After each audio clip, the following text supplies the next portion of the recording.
నమస్తే, welcome to Suman TV. నేను మీ యామ్ని. మనకి ఆగస్టు 1 నుంచి 15వ తారీఖు వరకు అసలు 12 రాశుల వారికి మంచి చెడు ఏ విధంగా ఉంటుంది, ఈ విషయాలు మనకి తెలియచేయడానికి ప్రస్తుతం మనతో ఉన్నారు ప్రముఖ జ్యోతిష పండితులు బ్రహ్మశ్రీ నందిబట్ల శ్రీహరి శర్మ గారు ఉన్నారు. గురుగారితో మాట్లాడి ఆ విషయాల గురించి అడిగి తెలుసుకుందాం. నమస్కారం గురుగారు. వాగర్థావివ సంపృక్తౌ వాగర్థ ప్రతిపత్తయే జగతః పితరౌ వందే పార్వతీ పరమేశ్వరౌ. సదాశివసమారంభాం శంకరాచార్య మధ్యమాం అస్మదాచార్యపర్యంతం వందే గురుపరంపరాం. ఆదిత్యాయ చ సోమాయ మంగళాయ బుధాయ చ గురుశుక్రశనిభ్యశ్చ రాహవే కేతవే నమః. శృంగేరి పీఠాధిపతులకి, కంచి పీఠాధిపతులకి నమస్కారములు తెలియచేసుకుంటూ కార్యక్రమాన్ని ప్రారంభిద్దాం. గురుగారు, ఇప్పుడు ఆగస్టు 1 నుంచి 15వ తారీఖు వరకు అండి, అసలు సింహరాశి వారికి ఏ విధంగా ఉంటుందంటారు? సింహరాశి వారికి ఈ ఆగస్టు 1 నుంచి 15వ తారీఖు వరకు ఏ విధంగా ఉండబోతుందో తెలుసుకునే ముందు సంచార ప్రభావం గ్రహం ఎలా ఉందో తెలుసుకుందాం. రాశిలోనే శుక్ర బుధులు మరియు ద్వితీయమందు కేతువు, అష్టమందు రాహువు, సప్తమందు శని వక్రీకరించి, దశమందు కుజ గురువులు మరియు వ్యయమందు రవి. ప్రధానంగా చూసుకున్నట్లయితే రాష్ట్రాధిపతి వ్యయ రాశి సంచార ప్రభావం మీకు యోగదాయకమైనటువంటి పరిస్థితిని తెచ్చిపెడుతుంది. అనుకున్నటువంటి పనులు కార్యంలో వేగవంతంగా పూర్తి చేసుకుంటారు. అలాగే విదేశీ యానము, విదేశీ విద్యకు సంబంధించినటువంటి ప్రయత్నాల్లో మీకు అనుకూలమైనటువంటి ఫలితాలు పొందేటువంటి అవకాశం ఉంటుంది. ఇక గమనించుకున్నట్లయితే ప్రధానంగా ఈ యొక్క కుజ గురుల యొక్క ప్రభావం దశమస్థానం ముందు ఉండడం, బాధ్యతాయుతమైనటువంటి పదవిని పొందే అవకాశాలు కానీ, లేదా ఒక గొప్ప బాధ్యతాయుతమైనటువంటి పదవిని చేపట్టే అవకాశం కానీ మీకు గోచరమవుతుంది. లేదా కుటుంబ పెద్దగా మీరు వ్యవహరించాల్సినటువంటి కొన్ని సమస్యలకి పరిష్కారంగా కుటుంబ పెద్దగా, వ్యవహారకర్తగా మీరు వచ్చేటువంటి అవకాశాలుగా గోచరమవుతున్నాయి. ఏది ఏమైనప్పటికీ కూడాను వివాహాది శుభకార్యాలకు సంబంధించిన ప్రయత్నాల్లో చాలా మటుకు శుభ ఫలితాలు పొందుతారని చెప్పవచ్చు. ఉద్యోగార్థులకి మంచి అవకాశాలు, నూతన ఉద్యోగం లభించే అవకాశం కానీ, అలాగే బదిలీలకు సంబంధించినటువంటి విషయాల్లో అనుకూలంగా ఉండేటువంటి అవకాశము గోచరమవుతుంది. ఇక అన్నింటా చూసుకున్నట్లయితే ప్రధానంగా కంటికి సంబంధించినటువంటి సమస్యలతో కొంతవరకు బాధపడే అవకాశాలు గోచరమవుతున్నాయి. అలాగే అకాలముగా భోజనం చేయడం, ఈ కారణం వల్ల కొంత ఆరోగ్యం పట్ల శ్రద్ధ వహించాల్సినటువంటి పరిస్థితి. అలాగే ముఖ్యంగా రియల్ ఎస్టేట్ రంగంలో ఉన్నటువంటి వారికి ధన రాబడి మరియు వ్యాపార విస్తరణకు సంబంధించిన ప్రయత్నాలన్నీ కూడా కలిసి వస్తాయి. నూతన వ్యాపార భాగస్వాముల యొక్క కలయిక మీకు ఏర్పడబోతుంది. ఎఫ్ఎంసీజీ ఫుడ్ రంగంలో ఉన్నటువంటి వారికి మంచి అవకాశాలు లభిస్తాయని చెప్పొచ్చు. తర్వాత మీకు గత నెల ఉన్నటువంటి ఇబ్బందుల కంటే చాలా మటుకు సమస్యల నుంచి మీరు ఈ యొక్క ఆగస్టు 1 నుంచి 15వ తారీఖు వరకు బయటపడతారని చెప్పొచ్చు. ఆనందదాయకంగా ఈ యొక్క సింహరాశి వారికి గోచరమవుతుంది. అయితే ఎటువంటి వ్యక్తికైనప్పటికీ కూడాను ధనపరమైనటువంటి సమస్యలే 75% ఉంటాయి. ధన సమస్యలే 75% తీరుస్తుంది. కాబట్టి ఈ యొక్క ఏ సమయంలో ధన రాబడి అధికంగా ఉంటుంది, అలాగే ఖర్చులు ఎప్పుడు ఉంటాయి, అలాగే ప్రశాంతంగా ఎప్పుడు ఉండలేకపోతారనే విషయాన్ని క్లుప్తంగా తెలియజేసుకుందాం. ముఖ్యంగా 1-2 తారీఖుల్లో కనుక గమనించుకున్నట్లయితే ఈ యొక్క సింహరాశి వారికి అన్నింటా విజయాన్ని పొందుతారు. ధన రాబడి అధికంగా ఉంటుంది. అన్ని పనుల యందు కూడాను శుభవార్తలు వింటారని చెప్పవచ్చు. తర్వాత అన్ని రంగాలలో ఉన్నటువంటి వారికి వృత్తి, ఉద్యోగ, వ్యాపార, కుల వృత్తి, అలాగే చేతి వృత్తి రంగంలో ఉన్నటువంటి వారికి రోడ్ సైడ్ వెండర్స్కి వీళ్ళందరికీ కూడాను శుభమైనటువంటి ఫలితాలు పొందుతారు. అయితే ప్రధానంగా ఈ యొక్క 3-4 తారీఖులో కనుక గమనించుకున్నట్లయితే మానసికమైనటువంటి ప్రశాంతత లోపిస్తుంది. ముఖ్యంగా చేపట్టినటువంటి పనులలో ఆందోళన, గజిబిజిగా ఉండడం, జిగ్జాగ్గా లైఫ్ అనేటువంటిది ఉంటుంది. అలాగే ఖర్చు కూడా అధికంగా ఉంటుంది. కాబట్టి జాగ్రత్తలు పాటించండి.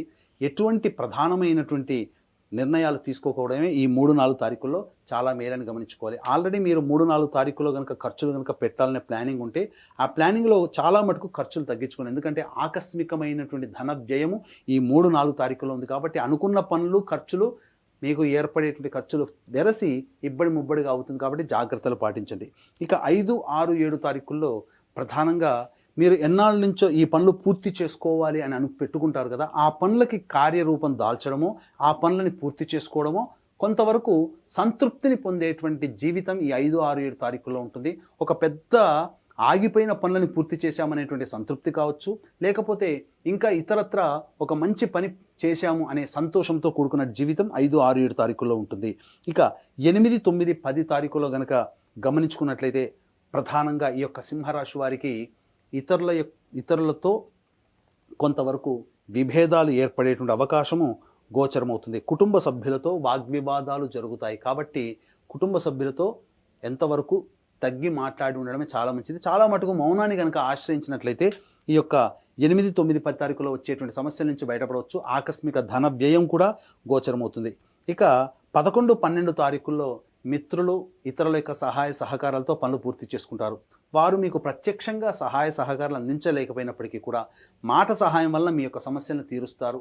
అలాగే ధన రాబడి అధికంగా ఉంటుంది. రాని బాకీలు వసూలు అవుతాయి. ఇతరుల నుంచి మీరు ఏదైతే ఆశిస్తున్నారో అవన్నీ కూడా మీరు పొందే అవకాశం ఉంటుంది. నూతన వ్యక్తుల యొక్క పరిచయం మీ యొక్క జీవితంలో కొంత మార్పు తీసుకొస్తుందని చెప్పవచ్చు. ఇక 13, 14, 15 తారీఖుల్లో తల్లిగారి ఆరోగ్యం పట్ల శ్రద్ధ వహించాల్సినటువంటి పరిస్థితి. అలాగే మీరు చేపట్టినటువంటి పనులు కానీ, ఆల్రెడీ మీరు ఏదైనా కానీ అంతకుముందు చేపట్టి పనులు కొన్ని కార్యరూపంలో దాల్చినటువంటి వాటికి కొంతవరకు కార్యహాని జరిగే అవకాశం ఉంటుంది. కాబట్టి పెద్దల యొక్క దీవెనలతో మీరు కార్యక్రమాలకు ముందుకు సాగండి. చాలా మటుకు ఆటంకాల నుంచి మీరు బయటపడతారని చెప్పవచ్చు. ముఖ్యంగా గృహ మరమ్మతులకి, వాహన మరమ్మతులకి కావచ్చు కొంత ధన వ్యయం అధికంగా అవుతుంది. నూతన గృహోపకరణాల కొనుగోలు, కొత్త వస్తువులు మీ ఇంట్లో వచ్చి చేరుతాయి. అలాగే ప్రధానంగా గమనించుకున్నట్లయితే రుణ సంబంధమైనటువంటి విషయాల్లో జాగ్రత్తలు పాటించాల్సినటువంటి పరిస్థితి. వాహనం నడిపేటప్పుడు జాగ్రత్తగా ఈ 13, 14, 15 తారీఖుల్లో ఉండాలి. ఏతావాత చెప్పొచ్చేది ఏంటంటే ఈ యొక్క సింహరాశి వారికి గత మాసం కంటే ఈ మాసం చాలా ఆనందదాయకంగా ఉంటుందని చెప్పడంలో ఏమాత్రం సందేహం లేదు. అయితే ఏ వ్యక్తికైనప్పటికీ కూడాను ప్రధానంగా దైవానుగ్రహం ఉంటేనే అన్ని రంగాలలో విజయాన్ని పొందుతారు. కాబట్టి ఈ యొక్క దైవానుగ్రహం అందరికీ అందించాలనేటువంటి ఒక సదుద్దేశంతో ఈ యొక్క ఆగస్టు 4వ తారీఖు రోజున ఆదివారం అమావాస్య పుష్యార్క యోగం కలిగినటువంటి అలభ్య పుణ్యతిథి రోజున శ్రీశైల క్షేత్రంలో గత జన్మ కర్మదోష నివారణ హోమాలు, శాప నివృత్తి హోమాలు, అంటే మనం ఏదో ఒక తెలిసి తెలియక కొంతమందిని ఇబ్బంది పెడతాం, వారి శాపాలు మనకు తగులుతాయి. కాబట్టి అటువంటి శాప నివృత్తి హోమాలు మరియు వృషభ, మిథున, కర్కాటక, సింహతుల, వృశ్చిక, మకర, కుంభమీన రాశుల్లో జన్మించిన వారికి శనిదోష నివారణ హోమాలతో పాటుగా విద్య, ఉద్యోగ, వివాహ, దాంపత్య, అనారోగ్య సమస్యల నివారణకి సంబంధించి 18 రకాల హోమాదులు కేవలం పర్ హెడ్ 1500 రూపాయలకి ఈ యొక్క మీ గోతనామాలతో చేయించడం జరుగుతుంది. అలాగే సంవత్సరం పొడుగుతా ఒక్కొక్క పుణ్యక్షేత్రంలో మీ కుటుంబ సభ్యుల గోతనామాలతో కూడా నమోదు చేసుకోవచ్చు. అవకాశం ఉన్న వాళ్ళు కార్యక్రమ తదనంతరం కాంటాక్ట్ చేసి పూర్తి వివరాలు తెలుసుకోవచ్చు.